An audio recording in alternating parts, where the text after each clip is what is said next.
வணக்கம். நம்ம இப்போ இந்த வீடியோவில் என்ன பார்க்க போகிறோம் அப்படின்னா பிரான்ச் அக்கௌண்ட்டில் ஒரு 10 மார்க் ப்ராப்ளம் டெட்டா சிஸ்டமில் அதுதான் இப்போ நம்ம இந்த வீடியோவில் பார்க்க போகிறோம். நம்ம இப்போ ப்ராப்ளம் பார்க்கலாம். பாருங்கள். From the following information prepare Mumbai branch account in the books of head office for the year ending on 31st March 2013. Particulars opening stock at காஸ்ட்னு கொடுத்துருக்காங்க பாருங்கள். அதாவது நம்ம டெட்டா சிஸ்டமில் 2 மெத்தட் பார்த்துருக்கோம். என்னென்னா இன்வாய்ஸ்ட் அட் காஸ்ட் அண்ட் இன்னொன்று பார்த்தீங்கன்னா இன்வாய்ஸ்ட் அட் செல்லிங் ப்ரைஸ்ன்னு சொல்லிட்டு. இப்போ இதில் என்ன கொடுத்துட்டாங்க? அட் காஸ்ட்னு சொல்லிட்டாங்க. அப்போ இது இன்வாய்ஸ்ட் அட் காஸ்ட் மெத்தடில் நம்ம ஒர்க் அவுட் பண்ணணும். ஓகே, நெக்ஸ்ட்டு பாருங்கள். ஓப்பனிங் டெட்டாஸ் 28,000, ஓப்பனிங் பெட்டி கேஷ் 500, ஃபர்னிச்சர் இந்த பிகினிங் கொடுத்துருக்காங்க 12,000, ஓப்பனிங் கிரெடிட்டாஸ் 12,000. ஓகே, இது வரைக்கும் நம்ம பார்த்த ப்ராப்ளமில் அசெட்டோட ஓப்பனிங் பேலன்ஸு க்ளோசிங் பேலன்ஸ் தான் கொடுத்துருந்தாங்க. இப்போ இந்த ப்ராப்ளமில் ஓப்பனிங் கிரெடிட்டார் கொடுத்துருக்காங்க. Goods sent to branch at cost 10,45,000. இதுவும் பார்த்திங்கன்னா காஸ்ட்டில் தான் பண்ணியிருக்காங்க. Goods return by branch to head office at cost 17,200. இது பாருங்கள், கூட்ஸ் ரிட்டர்ன் பிரான்ச்லேருந்து ஹெட் ஆஃபீஸ்க்கு ரிட்டர்ன் பண்ணுறாங்க. ஓகே, அப்புறம் goods return by customer to branch இது நமக்கு வராது. ஓகே, என்னென்னா கூட்ஸ் ரிட்டர்ன் பண்ணுறது யார் அப்படின்னா கஸ்டமர். யாருக்கு ரிட்டர்ன் பண்ணுறாங்கன்னா பிரான்ச்சுக்கு ரிட்டர்ன் பண்ணுறாங்க. இப்போ நம்ம பிரான்ச் அக்கௌண்ட் போடுறது என்னென்னா இந்த புக்ஸ் ஆஃப் ஹெட் ஆஃபீஸ் தான் நமக்கு போடுறாங்க. ஓகே, ஸோ இப்போ இந்த பிரான்ச்சோட டீலிங்லாம் வராது நமக்கு. கஸ்டமர் பிரான்ச்சுக்கு ரிட்டர்ன் பண்ணுறது இது நம்ம காமிக்க வேண்டியது இல்லை. நெக்ஸ்ட்டு பார்த்தீங்கன்னா closing stock at cost 3,76,800. Okay, closing debtors 1,93,000, closing petty cash 240, furniture at the end பார்த்தீங்கன்னா நமக்கு என்னன்றது கொடுக்கல. ஓகே, நெக்ஸ்ட்டு பாருங்கள். க்ளோசிங் கிரெடிட்டாரோட க்ளோசிங் பேலன்ஸ் கொடுத்துருக்காங்க. Cheque sent to branch for expenses. Okay, எக்ஸ்பென்சஸ்க்காக செக் பிரான்ச்சுக்கு சென்ட் பண்ணியிருக்காங்க. Okay, cash received from debtors 12,78,000, cash sales 64,000, depreciate the furniture at 10% per annum. Okay, இப்போ நமக்கு க்ளோசிங்கில் ஃபர்னிச்சர் வேல்யூ கொடுக்கல. ஆனால் அதுக்கு பதிலாக என்ன கொடுத்துருக்காங்க அப்படின்னா டெப்ரிசியேஷன் ரேட் கொடுத்துருக்காங்க ஃபர்னிச்சருக்கு. அப்போ நம்ம என்ன பண்ணணும்? ஓப்பனிங் பேலன்ஸில் இந்த டெப்ரிசியேஷன் ப்ரொவைட் பண்ண பிறகு பேலன்ஸ் அட் த எண்ட் என்னன்றதை கண்டுபிடிச்சிடலாம் இல்லையா? ஓப்பனிங் பேலன்ஸ் இருக்குது நமக்கு ஃபர்னிச்சரோடது. அதுக்கப்புறம் ரேட் ஆஃப் டெப்ரிசியேஷன் 10%ன்னு சொல்லிட்டாங்க. அப்போ நம்ம ஓப்பனிங் பேலன்ஸில் 10% போட்டோன்னா நமக்கு டெப்ரிசியேஷன் கிடச்சிடும். அந்த டெப்ரிசியேஷனை நம்ம ஓப்பனிங் பேலன்ஸ்லேருந்து மைனஸ் பண்ணால் நமக்கு க்ளோசிங் பேலன்ஸ் ஆஃப் ஃபர்னிச்சர் என்னன்றது தெரிஞ்சிடும். இப்போ நம்ம ப்ராப்ளம் போடலாமா? ஓகே, 1 by 1 நம்ம போட்டுட்டு வரலாம் பிரான்ச் அக்கௌண்ட்டில். இப்போ ஃபர்ஸ்ட் என்ன வரும் அப்படின்னா ஓப்பனிங் பேலன்ஸ் ஆஃப் அசெட் எல்லாம் எழுதணும். ஓப்பனிங் பேலன்ஸ் ஆஃப் அசெட் எங்கே வரும்னா debit side. Okay, balance brought down. ஓகேவா? என்னென்னலாம் இருக்குது பாருங்கள். அசெட்டோட ஓப்பனிங் பேலன்ஸ் ஸ்டாக் இருக்குது, ஃபர்ஸ்ட் எழுதிக்கலாம். 3,56,000 எழுதியாச்சு.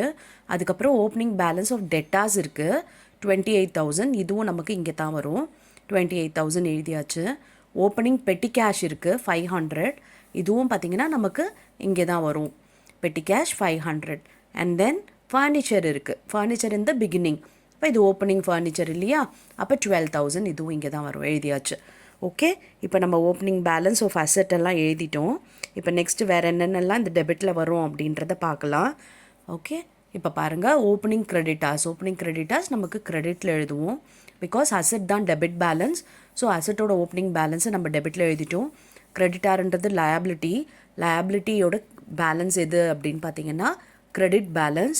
ஸோ ஓப்பனிங் கிரெடிட்டாரை நம்ம என்ன எழுதணும்னா கிரெடிட் சைடு எழுதுவோம். Okay, next goods sent to branch.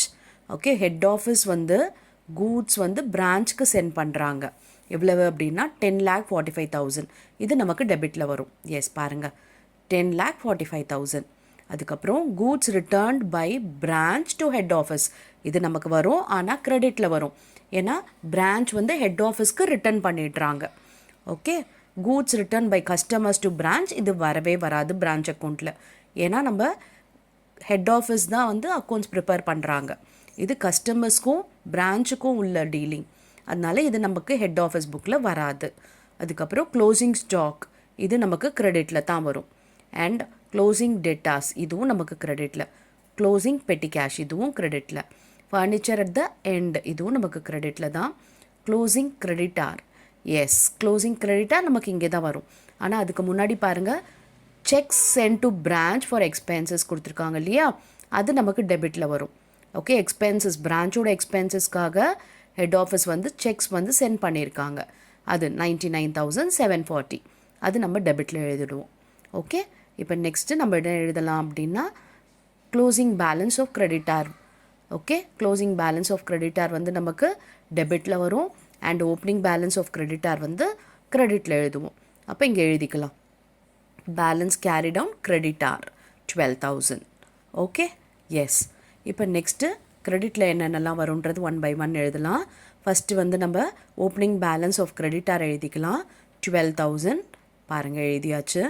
And then நமக்கு வேறு என்ன இருக்குது அப்படின்னு பார்த்தீங்கன்னா இதில் பாருங்கள் கேஷ் ரிசீவ் ஃப்ரம் டெட்டார் இருக்குது, இது ஒரு இம்பார்ட்டண்ட் ஐட்டம் நம்ம கிரெடிட்டில் எழுத வேண்டியதில். அண்ட் கேஷ் சேல்ஸ், இது ரெண்டுமே ரொம்ப அவசியமாக நமக்கு கிரெடிட்டில் வரும் இல்லையா. ஸோ நம்ம ஃபஸ்ட்டு கேஷ் சேல்ஸ் எழுதியாச்சு 64,000. அதுக்கப்புறம் பார்த்தீங்கன்னா கேஷ் ரிசீவ் ஃப்ரம் டெட்டார்ஸ் 12,78,000, இதுவும் நமக்கு கிரெடிட்டில் தான் வரும், எழுதிடலாம். எஸ் எழுதியாச்சு. இப்போ நெக்ஸ்ட்டு என்ன, கூட்ஸ் ரிட்டர்ன் எழுதலாம். Goods return by branch to head office, இது நமக்கு வரும் இல்லையா. ஸோ 17,200 எழுதியாச்சு. இப்போ பார்த்தீங்கன்னா இது எல்லாம் அட் காஸ்ட் அப்படின்னு கொடுத்ததுனால நம்ம சிம்பிளாக எழுதிட்டோம். இதுவே பார்த்தீங்கன்னா இன்வாய்ஸ் ப்ரைஸாக இருந்துச்சு அப்படின்னா நம்ம இதுக்கெல்லாம் ரிசர்வ் கண்டுபிடிக்கணும். ஓகே, ஓப்பனிங் ஸ்டாக்குக்கு ரிசர்வ், க்ளோசிங் ஸ்டாக்குக்கு reserve, and goods return, goods sent to branch and goods return, இதுக்கெல்லாம் வந்து நம்ம போடுவோம் இல்லையா. ப்ரீவியஸ் வீடியோவில் பார்த்தோம், இன்வாய்ஸ் ப்ரைஸ் மெத்தடில் அது மாதிரி போட வேண்டியது இருக்கும். இது காஸ்ட் ப்ரைஸ் மெத்தட் அப்படின்றதுனால நம்ம அப்படியே வந்து போட்டுக்கிறோம் இது. ஓகே, இப்போ next closing balance of asset எழுதணும். க்ளோசிங் பேலன்ஸ் பாருங்கள், அசெட்டில் எதெல்லாம் இருக்குது அப்படின்னா முதல்ல ஸ்டாக் இருக்குது 3,76,800 எழுதியாச்சு. அதுக்கப்புறம் க்ளோசிங் டெட்டாஸ் பார்த்தீங்கன்னா 1,93,000, அதுவும் எழுதியாச்சு. அதுக்கப்புறம் க்ளோசிங் பெட்டி கேஷ் 240, அதுவும் எழுதியாச்சு. And next furniture at the end. இப்போ ஃபர்னிச்சர் எவ்வளவு அப்படின்னு பார்த்தீங்கன்னா 12,000 ஓப்பனிங்கில், அண்ட் இதுக்கு டெப்ரிசியேஷன் எவ்வளவு 10%. அப்போ 12,000ல் 10% போட்டோன்னா எவ்வளோ வருது பாருங்கள், 1,200. அப்போ 12,000 மைனஸ் 1,200, அதுதான் value of furniture at the end. பாருங்கள், 12,000ன்றது ஓப்பனிங் பேலன்ஸ், அதில் 10% டெப்ரிசியேஷன், அந்த டெப்ரிசியேஷன் எவ்வளவுன்னு பார்த்தீங்கன்னா 1,200. ஸோ 12,000 மைனஸ் 1,200 பார்த்தீங்கன்னா 10,800. இதுதான் க்ளோசிங் வேல்யூ ஆஃப் ஃபர்னிச்சர். ஓகேவா, எஸ். இப்போ முடிச்சிட்டோம். இது வேறு எதுவும் நம்ம எழுத வேண்டியதில்லை, பிகாஸ் எல்லா ஐட்டமும் நம்ம டெபிட்லேயும் கிரெடிட்லேயும் போட்டாச்சு. வெறும் நமக்கு இங்கே வராது அப்படின்னு பார்த்தது எது அப்படின்னா goods return by customers to branch தான். ஏன்னா கஸ்டமர்ஸ் பிரான்ச்சுக்கு பண்ணுறாங்க, இது நம்மளோட ஹெட் ஆஃபீஸோட புக்கு, அப்போ இது அங்கே வராது. மற்றபடி எல்லா ஐட்டம்ஸும் நமக்கு எந்தெந்த இடத்துல வருமோ அங்கே போட்டாச்சு நம்ம. இப்போ நம்ம பேலன்ஸ் பண்ண வேண்டியது தான். டெபிட் சைடு டோட்டலும் கிரெடிட்லேயும் வந்து ஆட் பண்ணுவோம். எந்த சைடு கம்மியாக இருக்குது அப்படின்னு பார்க்கலாம். டெபிட் சைடு பேலன்ஸ் குறைவாக இருந்துச்சுன்னா அது ப்ராஃபிட், அண்ட் கிரெடிட்டில் குறைவாக இருந்துச்சுன்னா அது நமக்கு லாஸ். இப்போ ஆட் பண்ணுவோமா, எஸ் பாருங்கள், கிரெடிட்டில் 12,000, 64,000, 12,78,000, 17,200, 3,76,800, 1,93,000, 240, 10,800. இதெல்லாம் ஆட் பண்ண என்ன வருது பாருங்கள், 19,52,040.